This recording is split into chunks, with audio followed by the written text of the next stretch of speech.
আমরা আছি Saiful special job ব্যাচে। আর সাইফুল স্পেশাল জব ব্যাচের শ্রদ্ধা ভাজন স্যার জনাব মোহাম্মদ সাইফুল ইসলাম আমাদের যে লাইব্রেরি স্যার নিচে সেই লাইব্রেরি উদ্বোধন, এবং এখন রাত প্রায় 11টা। স্যারের দায়িত্বশীলতার কারণে আমরা সব লাইব্রেরিতে আসলাম। আসার পরে আমরা লাইব্রেরির আগামীকাল থেকে আমাদের লাইব্রেরি পরিচালনা হবে, পড়াশোনা করবে স্টুডেন্টরা। আমরা দেখতে পাচ্ছি আমাদের লাইব্রেরির সব কিছু সাজানো আছে। তো স্যার, আপনার এই যে লাইব্রেরির এবং আপনার মানে স্টুডেন্টরা পড়াশোনা করবে, এতে কি আপনি অনুভূতিটা কেমন পাচ্ছেন?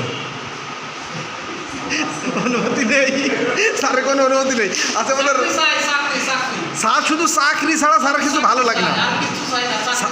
স্যারের এই যে সম্পূর্ণ লাইব্রেরিটা নেওয়ার মূল উদ্দেশ্য তার স্টুডেন্টরা যাতে পড়াশোনা করিয়ে চাকরি নিয়ে যেতে পারে। একটা স্টুডেন্ট যদি চাকরি পায় স্যার প্রচণ্ড খুশি হয়। তার জন্য আজকে যাতে যে মানে স্টুডেন্টরা যাতে পড়াশোনা করতে পারে সেই জন্য স্যার এই লাইব্রেরি নিচ্ছে। আছে আমাদের বিধান স্যার সহ আরও যারা লাইব্রেরিতে পড়াশোনা করবে তারা এখানে আছে উপস্থিত।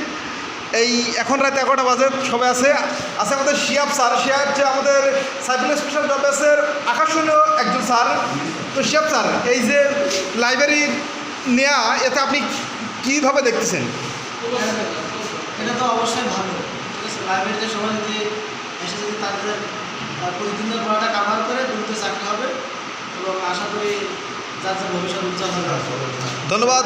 পড়া খুবই গুরুত্বপূর্ণ একটা পদক্ষেপ। ধন্যবাদ আমাদের শিয়াব স্যারকে। লাইব্রেরির কাজ প্রায় শেষ, আগামীকাল থেকে সবাই পড়াশোনা করতে পারবে। এখন আমরা বাসার দিকে রওনা হব। আমরা আস্তে আস্তে বাসার দিকে যাই। এখন অনেক রাত্র, 11টা বাজে।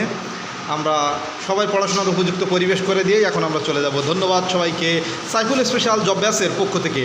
সাইফুল স্পেশাল জব ব্যাচ শুভ উদ্বোধনের যে লাইব্রেরির শুভ উদ্বোধন, ব্যাচ তো শুভ উদ্বোধন অনেক আগের থেকেই, সে প্রতি সপ্তাহে দেখা যায়।